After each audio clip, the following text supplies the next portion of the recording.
Hey everybody, welcome back to another video. Today I'm going to be going over the most recent Friday night Smackdown of 2024. I'm going over Friday, January 19th. So, yeah, if you're new here, I'm kind of new at this. Sorry, I'm kind of new at this. So, yeah, there's going to be a lot of these. I'm covering basically a lot of stuff. I'm doing WWE, baseball, or not baseball, what the hell am I saying? I'm doing WWE, NASCAR, and football is over, so for now, it's just WWE. We're going to go over the most recent SmackDown. So, yeah, it started off with the Royal Rumble contract signing with AJ Styles, LA Knight, Randy Orton, and Roman Reigns. I actually started off with the three challengers. Roman actually wasn't there. This was actually another out of the blue. No, not out of the blue. Like, it was just an unordinary one because, like, the usual ones are just they get into the ring, sign the contract, and then fight each other.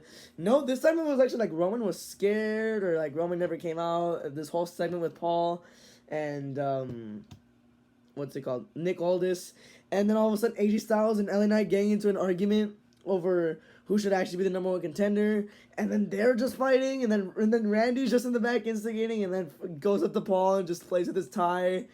It was just one of the best contract signings I've ever seen in my life. That was amazing. 4.5 out of 5. I did not expect the contract signing to be the highlight of the night. So, well, it's the four main eventers of SmackDown. So it would be that. So next up is LWO versus the Legado del Fantasma. Yeah, they're actually calling them that now. Which, yeah, it took them a little long to do it, but they're calling them that now. So, yeah, LWO versus Legado Fantasma. So two different factions. One reborn faction. Faction. Santos, Angel, and Humberto. Now they did pick up the win. And it was Santos rolling up Carlito for the win, which was pretty cool. The LWO has a lot of talent. I just hate that they are never used at all as wrestlers. Joaquin is such a good talent, dude. He might not be.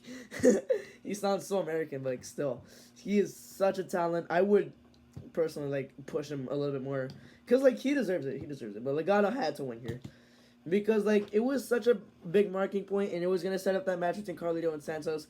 Not at the Royal Rumble because I feel like they would not have a singles match just for nothing on the Royal Rumble. So yeah, just why not put it next Friday, right before the Royal Rumble. 3.3 out of 5. It was just a little bit too short though. And then next up was Pretty Deadly versus Tyler Bate and Pete Dunne, which that was a nice return or nice reborn. I don't know. Last week we had this vignette where it was a Butch and Tyler Bate in a coffee shop, and then a lot of thinking going around, and it was are we gonna go back to Pete Dunne? This week comes Tyler Bate comes up first after Pretty Deadly, and then all of a sudden Pete Dunne, the Bruiserweight music starts playing, and I got excited. Pete Dunne is back. I really want to see what he can cook now.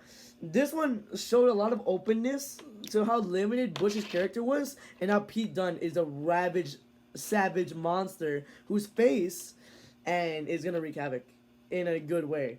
I'm gonna give that a 3.5 out of 5. Even though it was another short match, I feel like they showcased a lot of good talent that they've been hiding for weeks. I love it. Match of the night, actually. Yeah. And the next up you had was a KO show with Logan Paul. Now this one, it was kind of down for me, mostly because I really wasn't paying attention all that much. It was alright. I mean, Kevin basically calls Logan an outsider. This whole segment, it was just a little bit thrown in. Yes, it was cool, I guess, but in my opinion, it was just thrown in. So I'll give that a 3.5 out of 5. I don't think that really needed to be added, but okay. And then the Women's Tag Team Championships with Alba Fire, the Unholy Union versus Kaden Carter and Katana Chance. Now this one I thought it was going to be a really great match since the titles were online and since these witches were actually really good in NXT. Instead, it was a squash match. Literally 2 minutes and 59 seconds long. It was a squash match. 2 out of 5. I mean, they retained. They're going against the Kabuki Warriors next. Damn, I wanted to see something cool here with the Unholy Union, but no. 2 out of 5. Not the worst match of the night somehow. And then next up was AJ Styles versus LA Knight, which I was actually dying for it to be the main event, and it's not, because the Bloodline has to be the main event of everything. Well, AJ versus LA Knight, literally DQ. No contest. So, 5 minutes and 31 seconds wasted there. And Solo Sikoa versus Randy Orton was literally solo taking control for 2 minutes, and then Randy squashed him. So, 5-minute match there. Yeah, this show was very sloppy. I don't know. It felt rushed in my opinion. From the first 3 matches, they were pretty good. They were a little bit too short, but they're pretty good. Once the KO show happened, everything started falling apart. The women's tag championships, they felt like they needed to go like way too fast instead of trying to naturally let it play out. I feel like they were trying to go a little bit way too fast with this one, and yeah, it was. Yeah, I don't know. And AJ versus LA.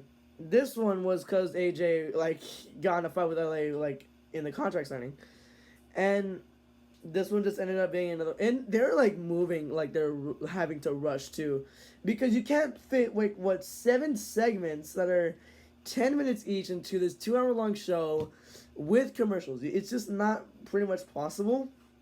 And then the unnecessary main event with Solo and Randy. Like I don't know. I'll rank all these, but like. Yeah, it just felt very messed up at the end. So number 1 is the Royal Rumble contract signing. Number 2 is the Pretty Deadly versus Tyler Bate and Pete Dunne. Amazing match. Not amazing. The KO show with Logan Paul is number 3. Number 4 is LWO versus Legado del Fantasma. AJ Styles versus LA Knight is number 5. Number 6 is the Women's Tag Championships. Number 7 is Solo Sikoa and Randy Orton. Yeah, this show felt rushed. I feel like if you would have taken the KO show and Solo versus Randy out, I feel like you have a pretty good show here. I feel like this show gets a 4.3 out of 5. But no, it gets a 3.8 out of 5 because it felt rushed. Like it really felt rushed. Like 5 matches never works for SmackDown, and it did not work here. It's the reason why the SmackDown's only had 4 matches for a long time, and that's exactly why it does not work with 5 matches and literally 3 segments. It does not work like that. So, yeah. SmackDown 3.8 out of 5. A little bit disappointing, but I'm looking forward to the next one. I'm streaming Raw tonight as well. So, yeah. Goodbye.